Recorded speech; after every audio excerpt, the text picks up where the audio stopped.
In the late stage of pregnancy, I decided to divorce Jason. While signing the agreement, he suddenly could hear the inner voices of the dragon and phoenix twins in my belly. Brother, this bad woman is pretending to be weak again, deliberately pushing mom down and trying to frame someone else. My blind dad fell for it as expected, feeling heartbroken. He thought his first love was the benefactor who saved his life, but actually, the one who saved him back then was my mom. This woman impersonated my mom's identity just to scheme for our Lee family's fortune, so she could support her gigolo outside. Serves my dad right for eventually being schemed against by them together, leading to the company's bankruptcy and his broken leg. Only my foolish mom still sold her jewelry to care for him in the hospital. Mom, run away quickly. Don't want this idiot dad anymore. The three of us will depend on each other. I couldn't hear the inner voices and originally thought he would anxiously help his first love up, leaving me disheartened. But instead, he pushed his first love to the ground with a cold gaze. My children and wife, are they something you can touch? Me? You. Jason, what are you doing? Sophia fell to the ground, clutching her wrist, with tears falling like broken pearls, looking at Jason with teary eyes.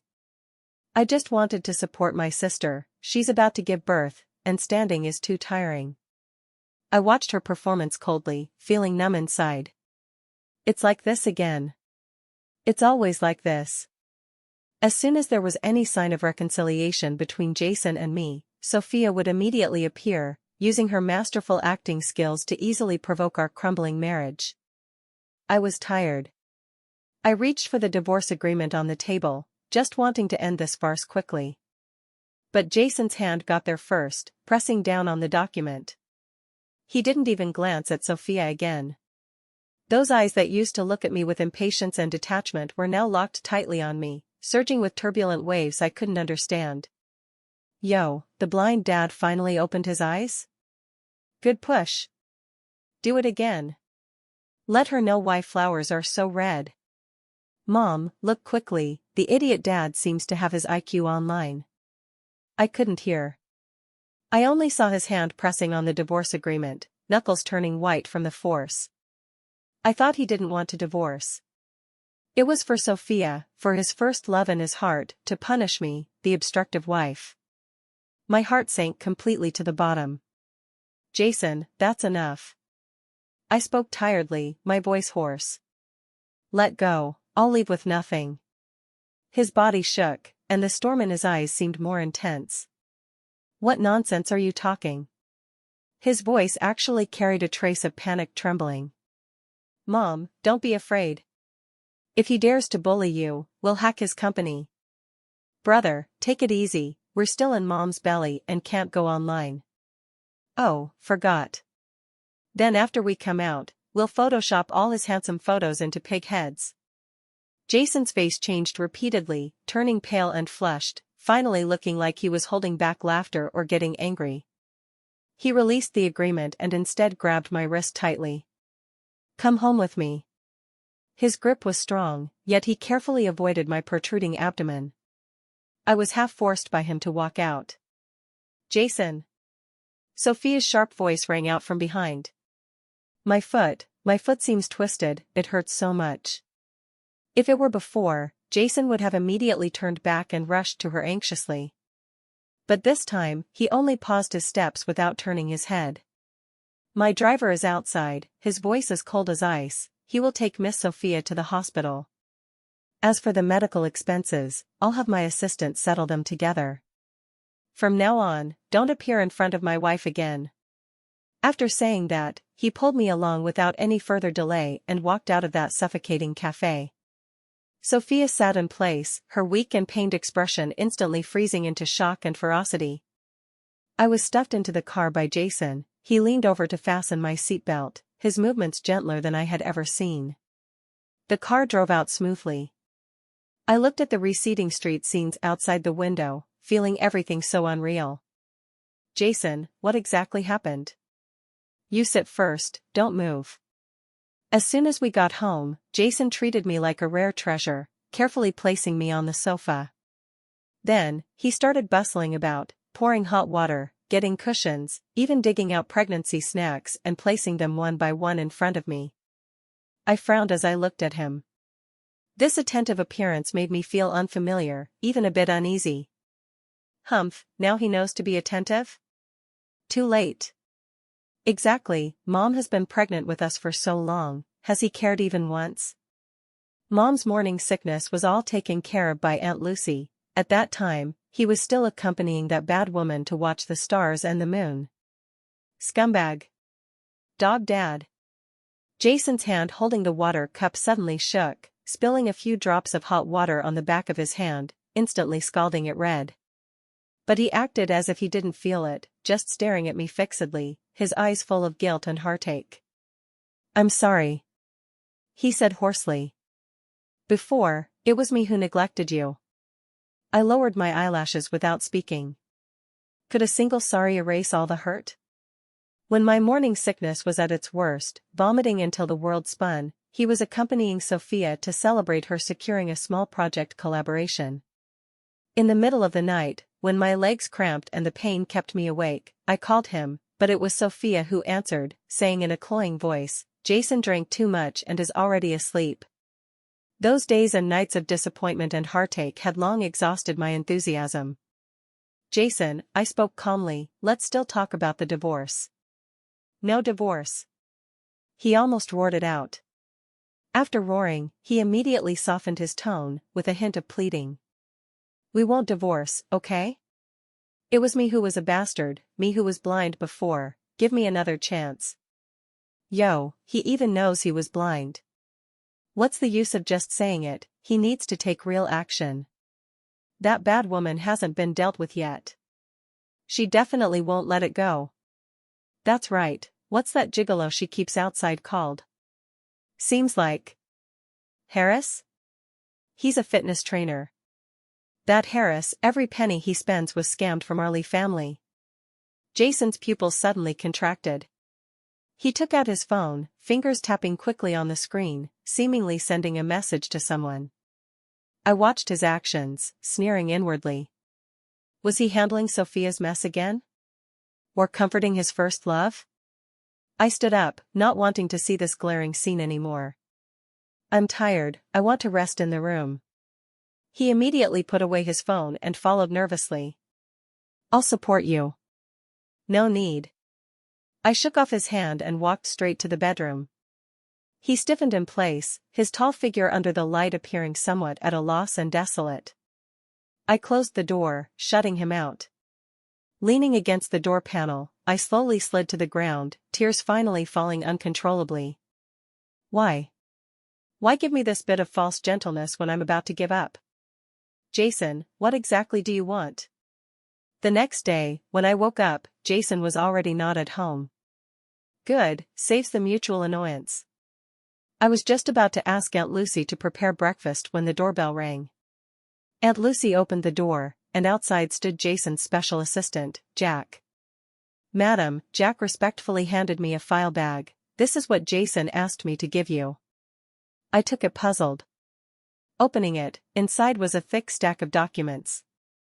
The top one was an intimate photo of Sophia and a strange man. The man in the photo had a muscular build, exactly the popular fitness trainer type.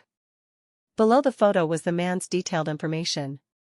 Harris, 28 years old, unemployed, yet owning luxury cars and mansions, all fund sources pointed to one account.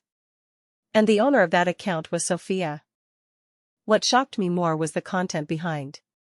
It was about a jewelry design competition I participated in 3 years ago. My design draft at that time was accused of plagiarism, ruining my reputation and completely cutting off my path as a designer.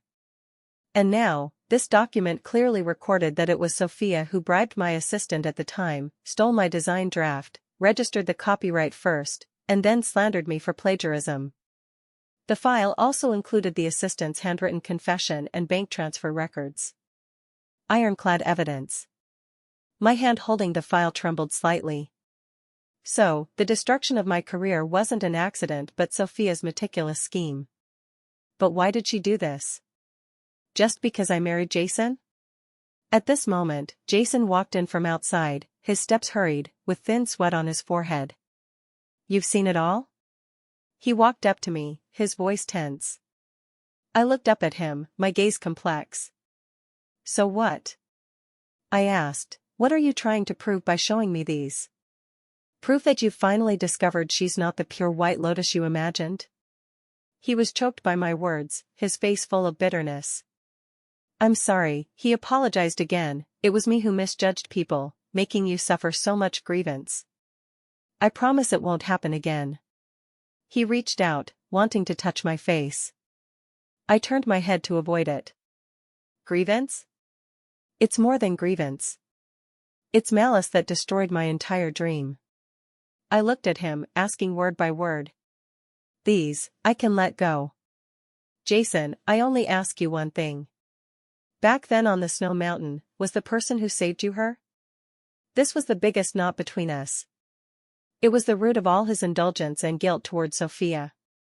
It was the life-saving grace he could never repay. As long as this fact existed for a day, Sophia would always be special in his heart. And I would always be an outsider. Jason was silent. His silence, like a heavy hammer, smashed hard on my heart. I laughed, laughing until tears came out. See, this is the answer. In his heart, Sophia was still that irreplaceable lifesaver. I completely gave up hope. Let's divorce. The one who saved me wasn't her. At the moment I turned around, Jason's voice came clearly from behind. My steps paused, thinking I had hallucinated. The idiot dad finally got it. Speak quickly. Bring out the evidence. I'm so anxious. Mom is about to leave. If you don't say it, we'll become single-parent babies. Quickly take out that cherished peace buckle. It was hand-woven by Mom. Jason walked around to face me, his expression more solemn and urgent than I had ever seen. He carefully took out something wrapped in velvet cloth from his suit inner pocket. Layer by layer, he opened it. Inside lay a somewhat old peace buckle. The red braided cord had faded, but the concentric knot on it had a very special style. It was a weaving method I figured out myself. My mind buzzed, going blank. 5 years ago, on my university graduation trip, I was sketching on the snow mountain. I encountered a blizzard and a similarly trapped man. He had a high fever and was delirious. I took care of him for 2 days and nights, giving him all the food and water I had. While descending the mountain, I accidentally fell, and this peace buckle I hand-woven, intended for my future husband, was also lost in the snow. Later, I heard that the Lee family's heir Jason encountered danger on the snow mountain and was saved by a kind girl. Then, I became Jason's wife. Everyone said I was lucky, but only I knew that Jason married me merely for a family alliance. The one he truly held dear was his lifesaver, Sophia. I always thought the one I saved back then was just an ordinary mountaineer. I never imagined that person would be Jason. Even less did I think my identity would be impersonated by Sophia. This peace buckle, I've had it investigated, Jason's voice trembled, the weaving method on it is unique to your grandmother's hometown craft, and in the entire A city, no more than 3 people know it. And Sophia, she's not from there at all. He lifted his eyes, gazing at me intensely, filled with regret, relief, and the ecstasy of regaining what was lost. So, the one who saved me back then was you. Lynn, it has always been you. I stared blankly at him, at that peace buckle. The truth exploded like a thunderbolt in my mind. So, I wasn't the interloper. So, the object of his gratitude had always been me. So, all the misunderstandings and barriers between us stemmed from a deliberate impersonation. I always thought he didn't love me. But he just loved the wrong person. I covered my mouth, tears bursting forth. The cold treatment and grievances over these years found an outlet at this moment. It wasn't lack of love. Just misrecognition. This realization suddenly snapped the heartstrings I had tensed for 3 years. My vision went black, and I completely lost consciousness. When I woke up again, I was already in the hospital's VIP ward. Jason was guarding the bedside, his eyes full of red bloodshots, and blue stubble emerging on his chin. Seeing me awake, He immediately leaned over nervously. You're awake? Anywhere uncomfortable? Mom's awake. Scared the baby to death. The idiot dad can be considered to have made up for it, guarding for a day and night. Humph, that's more like it, otherwise, we really wouldn't want him. Jason's expression became somewhat subtle because of the baby's inner voices. He held my hand, placing it to his lips for a gentle kiss. The doctor said you just got too emotional, plus fatigue and late pregnancy, causing the faint. The babies are fine. When he said the babies, his tone was filled with a strange gentleness and awe. I looked at him, my mood complex. The truth was out, but those hurts couldn't be easily smoothed over with a single sorry. Jason. I withdrew my hand. Sophia, how do you plan to handle her? I looked at him calmly. This was my pledge of allegiance, and also my test. If he still had half a bit of pity for Sophia, then between us, it would really be over. Jason's gaze instantly turned cold. She impersonated your identity, deceiving me for 5 years. She schemed against you, ruining your career. She even plotted for the Lee family's fortune, and even wanted our lives. With each sentence, the chill on him intensified. Yes.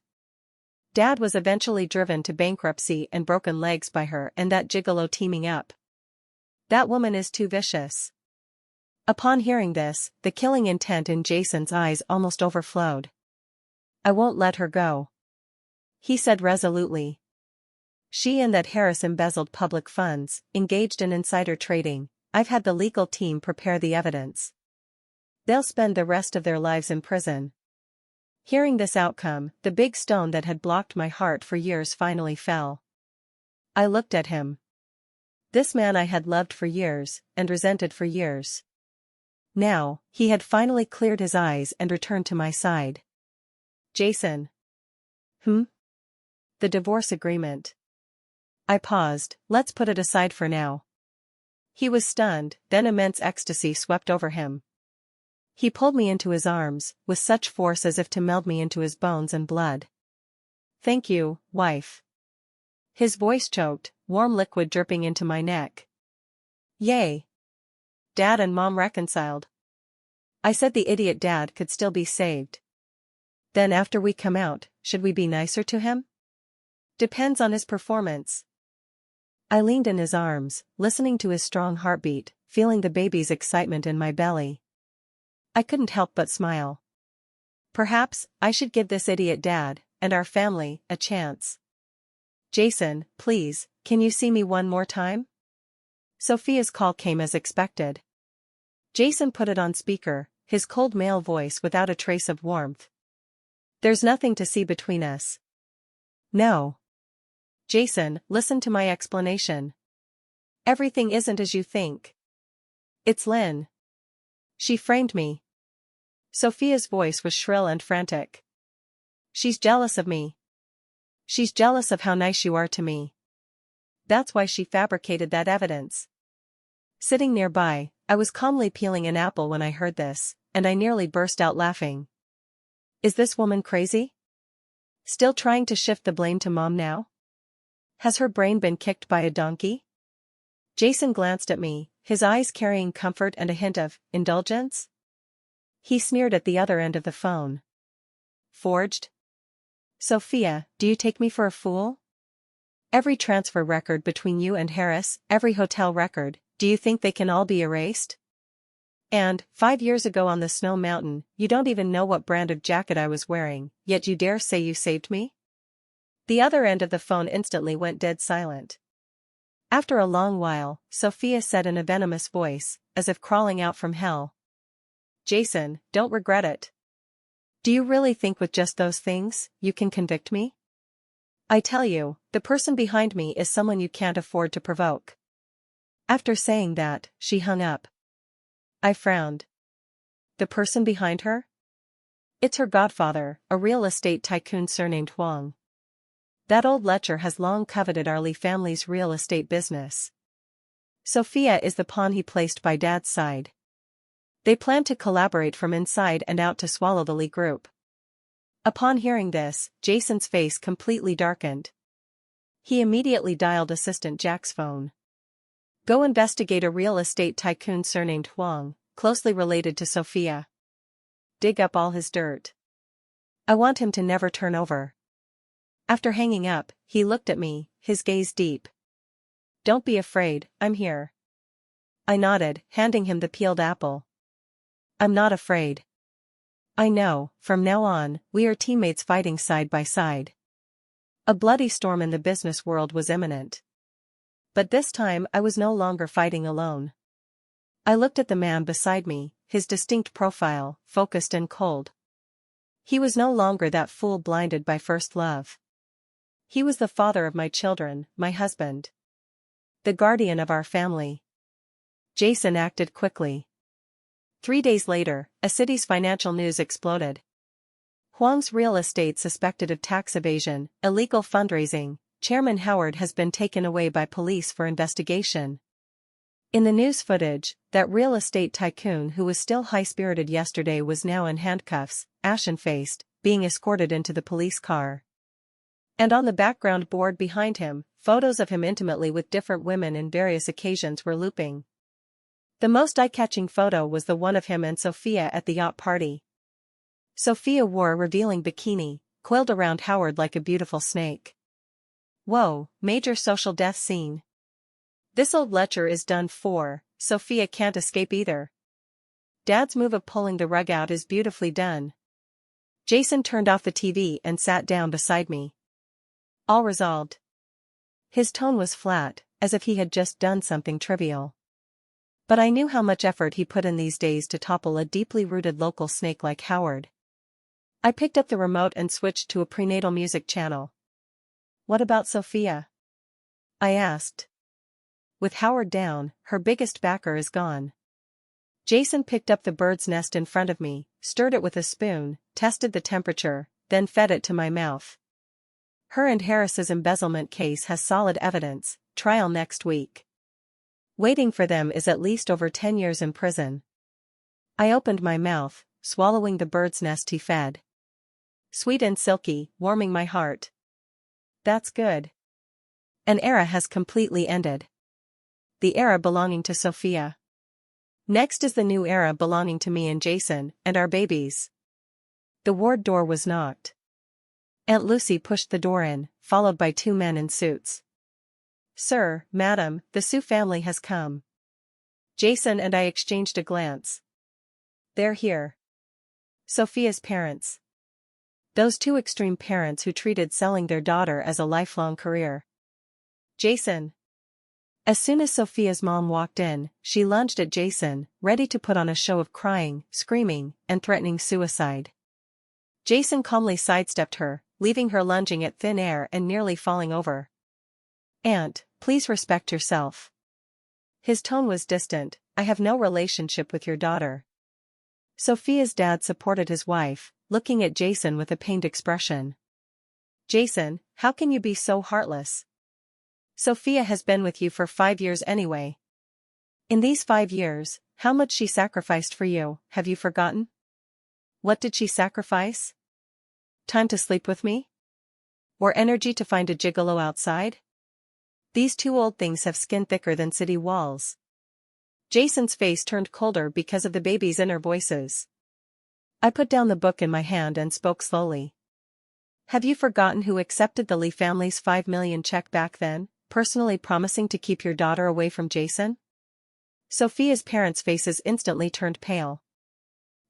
What nonsense are you talking? Sophia's mom pointed at me, her fingers trembling. When did we ever receive money from the Lee family? I smiled. Didn't receive it? I looked at Jason. Husband, I remember you have a recording, right? Jason nodded cooperatively, took out his phone, pretending to play it. Don't. Sophia's dad grabbed his hand, cold sweat breaking out. Let's talk nicely, talk nicely. Jason, Miss Lynn, he put on a flattering smile. We know it's Sophia's fault, she was obsessed and offended Miss Lynn. But she's still young, you adults are magnanimous, spare her this time. We promise to discipline her well in the future. Spare her? So she can come out and continue harming people? Dream on. This kind of person should step on a sewing machine in prison for life. I spoke leisurely. Spare her? Sure. Sophia's parents' eyes lit up. Jason also looked at me puzzled. I stroked my belly, smiling gently. As long as you can turn back time, return the 3 years she destroyed for me. Experience all the grievances I suffered because of her yourselves. Then I'll consider sparing her. Sophia's parents' smiles froze on their faces. How is this possible? Yes, the smile on my face gradually disappeared. This is impossible. So, on what basis do you ask me to forgive her? Your daughter is a treasure, and my career and life deserve to be trampled by her? My voice wasn't loud, but each word pierced the heart. Sophia's parents were left speechless, their faces alternating between pale and flushed. Get out. Jason coldly spat out a word. Before I call security, disappear from my wife's presence immediately. Sophia's parents wanted to say something, but under Jason's icy gaze, they finally left dejectedly. The ward finally returned to quiet. Jason walked to my side, gently pulling me into his arms. You've worked hard. He kissed my forehead. Just now, really handsome. I was amused by him and laughed. Mom is great. Combat power off the charts. This is the mistress of our Lee family. Domineering. If anyone dares bully Mom in the future, we'll have Dad release the dogs to bite them. Jason, listening to the baby's inner voices, his smile deepened. He lowered his head, looking at my belly, his gaze so gentle it could squeeze out water. You two little guys are quite good at flattery. I was stunned. Who are you talking to? Jason was also stunned. He seemed to have let slip. The atmosphere froze for a moment. Jason looked at me, eyes flickering, expression very colorful. Oh, idiot Dad seems exposed. He can actually hear us? When did it start? It was the day of signing the divorce agreement. He suddenly could hear, otherwise why do you think his IQ suddenly came online? So that's it. I said why he suddenly changed. Me. Although I couldn't hear, looking at Jason's unpredictable face, I guessed about 70 to 80%. I pointed to my belly, then to him. You can hear? Jason was silent. This expression was equivalent to admission.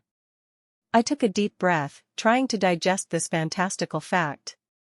My husband could hear the inner voices of my unborn dragon and phoenix twin babies. And my babies seemed to know everything. So, I spoke with difficulty. You suddenly being good to me isn't because you suddenly realized, but because you heard their inner voices? You learned all the truth? Jason looked at me, his face full of survival instinct. Not entirely. He explained urgently. I admit, at first it was because I heard their inner voices that I knew how ridiculously wrong I was. But Lynn, my feelings for you aren't fake. He found it hard to say, I've liked you from a long time ago. I thought I loved the one who saved me. TSK, starting the confession now? So cheesy. But, why does it feel a bit touching? I was made to want to cry and laugh by the babies, through Jason's expression, and Jason himself. This world is truly too wonderful. You like me? I raised an eyebrow. What do you like about me? Like how I'm like a wooden block, accepting everything passively? Or like how I never trouble you, making space for you and your first love? Jason was left speechless by my retort, his handsome face flushing red. He eyed for a long time, unable to say anything. Finally, he could only look pleadingly at my belly. As if saying, you two little ancestors, quickly help me explain.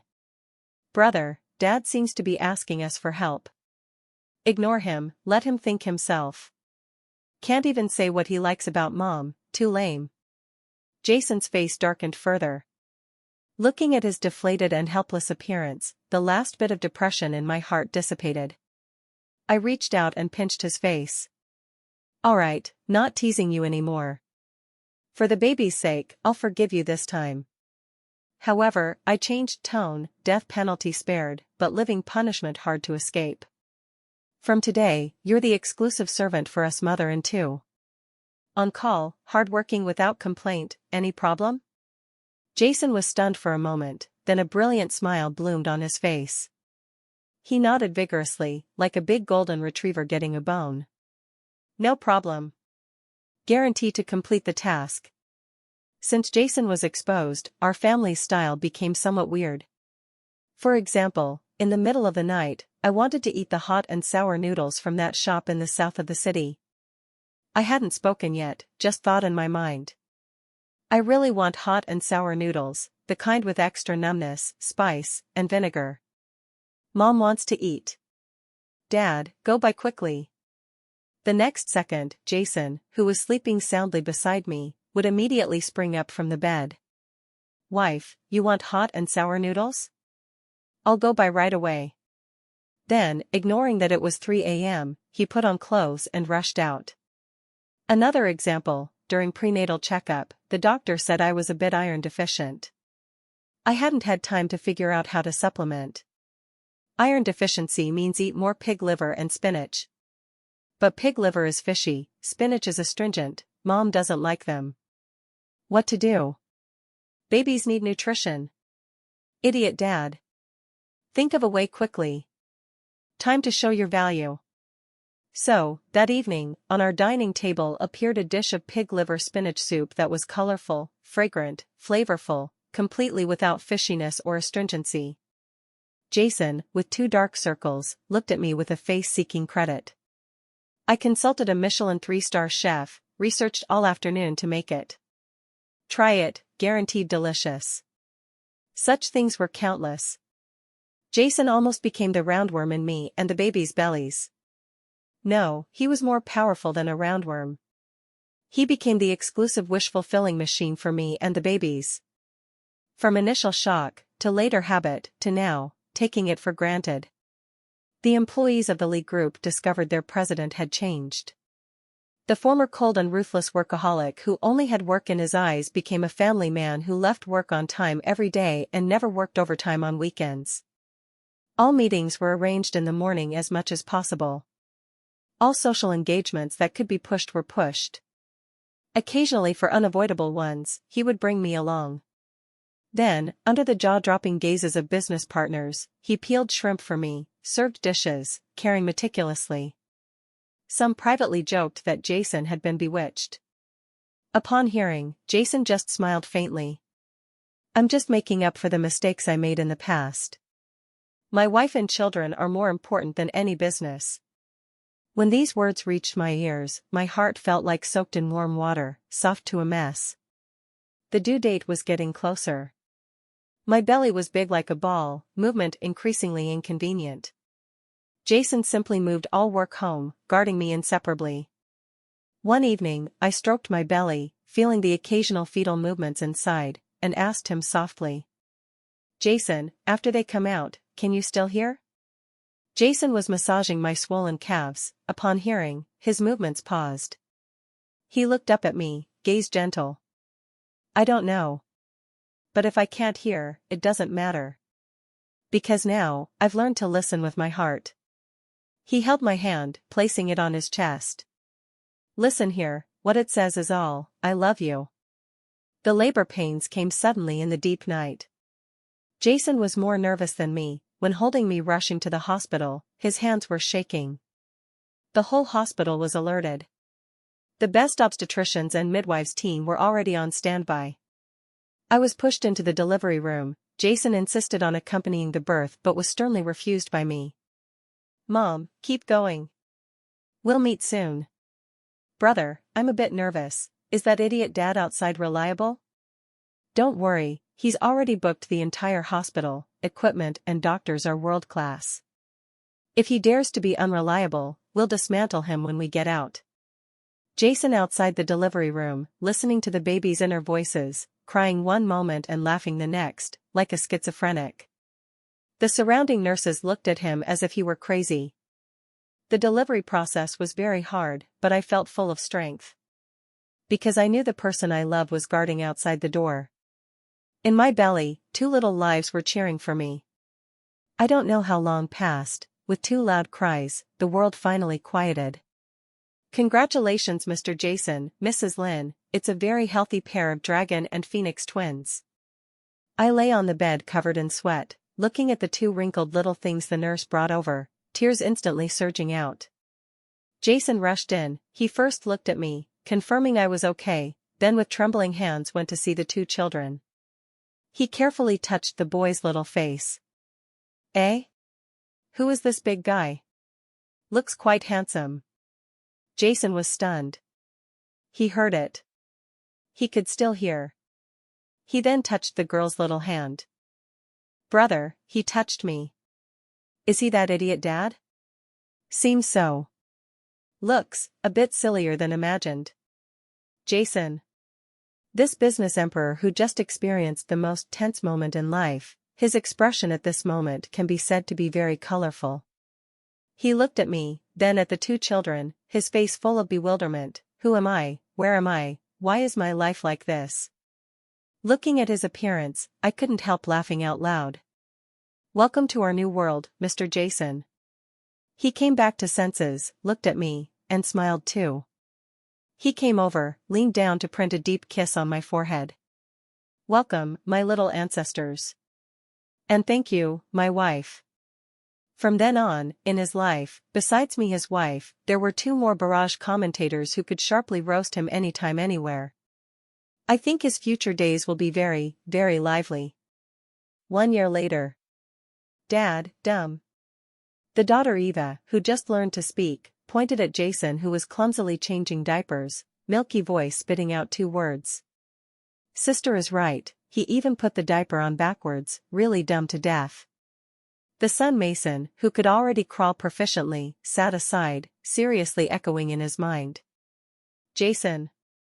He took a deep breath, telling himself, the children are biological, can't throw them. He hurriedly fixed the diaper, picked up the daughter, face full of ingratiating smile. Eva, Dad isn't dumb, Dad loves Eva the most. Eva ignored him completely, turning her head to stretch little hands toward me. Mom, hug. I smiled and took the daughter from his arms. Jason looked at the son with a defeated face, trying to regain some dignity from the son. Mason, come to Dad. Mason glanced at him, silently crawled to my other side, hugging my leg. I don't want to play with a dummy. Jason completely petrified. Since these 2 little ancestors were born, his status at home plummeted. After they could speak, it was even more incredible. Mouth saying the cutest words, but mind roasting the harshest. And only he could hear. This led to our family's daily life always full of various dramatic scenes. For example, Jason in a transnational video conference, seriously negotiating with foreign partners. Son and daughter playing at his feet. Dad looks so pretentious. Yeah, last night he hid in Mom's arms because he was afraid of thunder. The partners on the video saw their esteemed collaborator Jason's facial expression instantly crack, ears turning red at visible speed. Another example, on my birthday, Jason carefully prepared a candlelight dinner and 999 roses. He knelt on one knee, looking at me affectionately. Wife, I love you. Whoa, such a corny scene. He said the same last year, no novelty at all. Jason's temple vein twitched, but he still persisted to finish the process. He took out the prepared diamond necklace. This necklace isn't as good looking as the one Mom bought herself at the auction last time. Dad's taste is really hard to describe. Jason. That night, he locked himself in the study, researching a pile of jewelry design drawings all night. Although life was always turned upside down by these 2 little guys. But Jason enjoyed it sweetly. He had missed me for 5 years. Now, he wanted to use all remaining time to make up. At night, the 2 little guys finally fell asleep. Jason hugged me from behind, chin on my shoulder. Wife. They said in their minds today that you're the gentlest and most beautiful mom in the world. I smiled. And you? I asked, how did they describe you? Jason was silent for a moment, saying somewhat aggrieved, "They said I'm a lucky idiot. Marrying you used up all my luck." I turned around, kissed his lips. "They're right. You are indeed a idiot favored by luck. And I, how fortunate to have my idiot, and two cute little commentators. Our family of four's days are still long. But I think every day will be sunny and bright weather."